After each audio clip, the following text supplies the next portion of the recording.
Shabbat Shalom Mevorach, j'espère que vous allez bien et que vous avez passé une bonne semaine. Paracha de cette semaine, Parachat Shelach Lecha. Dans la paracha de cette semaine, la Torah nous dit qu'un an après que Am Israël sont sortis d'Égypte, un an après qu'ils ont été libérés de l'esclavage en Égypte, ils sont enfin prêts à rentrer dans la terre d'Israël. Déjà, 400 ans avant l'esclavage, Akadosh Baruch Hu, il avait promis à Avraham Avinu qu'il allait donner à sa descendance la meilleure des terres. Eretz Israël, Eretz Zavat Relavut Vash, une terre où ruisselle le lait et le miel. Akadosh Baruch Hu, c'est une promesse qu'il a fait à Avraham. Et maintenant, Akadosh Baruch Hu, il va accomplir cette promesse en donnant la terre d'Israël au peuple d'Israël. Les Juifs, ils ont demandé à Moshe Rabbeinu d'envoyer des explorateurs afin de savoir comment rentrer, comment conquérir Israël. Moshe Rabbeinu leur dit, écoutez, on n'a pas besoin d'envoyer d'explorateurs comment conquérir Israël. Nous allons rentrer en Israël de la même façon que nous avons quitté l'Égypte. On a quitté l'Égypte avec des miracles. On va rentrer en Israël avec des miracles. Mais les Juifs, ils voulaient envoyer des explorateurs. On envoie 12 explorateurs pendant 40 jours. 40 jours plus tard, les explorateurs, ils reviennent et 10 sur 12, malheureusement, critiquent Israël. Ils commencent à dire comme quoi la terre, elle n'est pas bien, ils critiquent la terre d'Israël.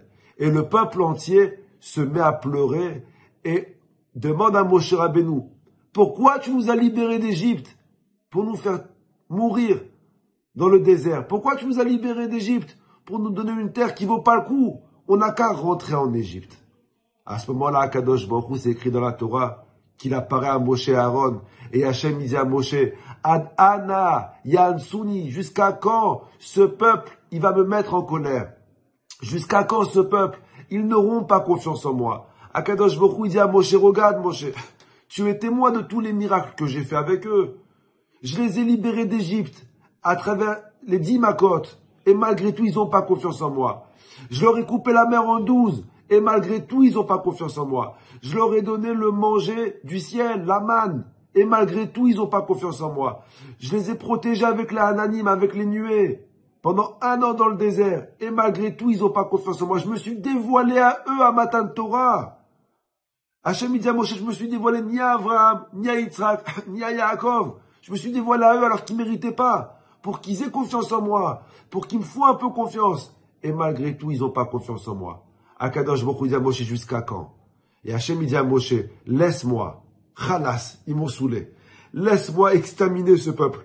Et recommence un nouveau peuple avec toi. Et heureusement que Moshe Rabbeinu, fidèle défendeur de Am Israël, il prend notre défense. Et Akadosh Baruch Hu dit à Moshe, Salarti kidvarecha, je n'exterminerai pas les Juifs, mais sache, Chayani, je jure. Ils ont pleuré pour ne pas rentrer en Israël. Ils ne rentreront pas en Israël. Je les exterminerai pas, mais ils ne rentreront jamais en Israël. Leurs enfants rentreront plus tard en Israël, mais pas eux. Chaque année, quand on lit l'histoire des Meraglim, on a tendance à critiquer les Meraglim. Et à se dire, mais comment des tzadikim aussi grands, aussi puissants, qu'ils ont vu Dieu, comment ils peuvent douter encore de Dieu? Mais vous savez, sans même s'en rendre compte, souvent dans notre vie, on agit comme les Meraglim. Combien de fois ça arrive, on va rencontrer une personne qui n'arrive pas à se marier. Et il va se plaindre. Pourquoi je ne trouve pas mon mazal?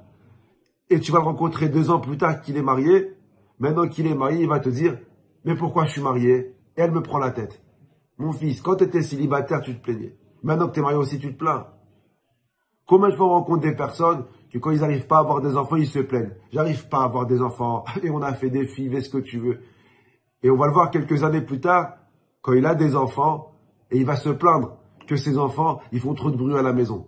Alors je comprends pas. Quand t'as pas d'enfants, tu te plains. Quand t'as des enfants, tu te plains. Combien de fois on se plaint quand on n'a pas de travail? Et quand on a trop de travail, on se plaint aussi qu'on a trop de travail. Combien de fois on se plaint qu'on n'a pas de maison? Et quand on a une maison, on se plaint qu'elle est en désordre.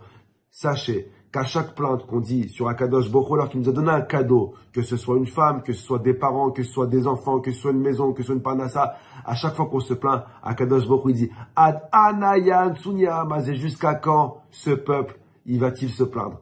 Combien c'est important de remercier Akadosh Baruch Hu pour tout ce qu'il fait avec nous. Vous savez, si vous devez retenir une seule chose de moi, c'est cette phrase-là. Retenez, Akadosh Baruch Hu, il ne nous doit rien. Hachem, il ne nous doit ni la santé, ni une femme, ni des parents, ni des enfants, ni un travail, ni une maison. Akadosh Baruch Hu ne te doit rien. Quand tu parles du principe que Dieu ne te doit rien et que tout ce qu'il te donne c'est un cadeau, tu n'as pas le droit de te la ramener. Tu n'as pas le droit de te plaindre. Vous savez, je me rappelle, il y a quelques années, j'ai offert à une personne un séjour à l'Aïloula de Rabbi Chaim Pinto au Maroc. Et dès qu'on est rentré dans l'avion, il est venu me voir et il s'est plaint. Pourquoi je suis assis au fond de l'avion? Je lui dis, moi, d'où je sais? C'est pas moi qui place les gens dans l'avion. Bon, on arrive au Maroc, il se plaint. Et pourquoi on m'a mis à deux dans une chambre? Je lui dis, écoute, dans ma tête, je me suis dit, il a pas payé. Pourquoi il se la ramène? Je lui dis, écoute, c'est comme ça, il y a beaucoup de monde. On met les personnes à deux dans une chambre. Il vient me voir après. Et pourquoi j'ai pas une chambre? Vu mère, là, j'en pouvais plus. Je lui dis, khalas. Je lui dis, mon fils, t'as pas payé ton séjour. Paye et exige. Mais si tu payes pas, tu peux pas exiger, c'est un cadeau. Il m'a répondu. Il m'a dit, mais si on invite bien. Bon, après, j'ai jamais pu inviter personne. Mais quand tu pars du principe que personne ne te doit rien, tu n'as pas de plainte à avoir. Mais si tu pars du principe que tout le monde te doit, alors oui, tu vas te plaindre constamment. Viens, la paracha de cette semaine nous apprend, tout ce que Akadosh Baruch Hu nous donne, c'est un cadeau. Alors profite, dis merci, tais-toi et avance.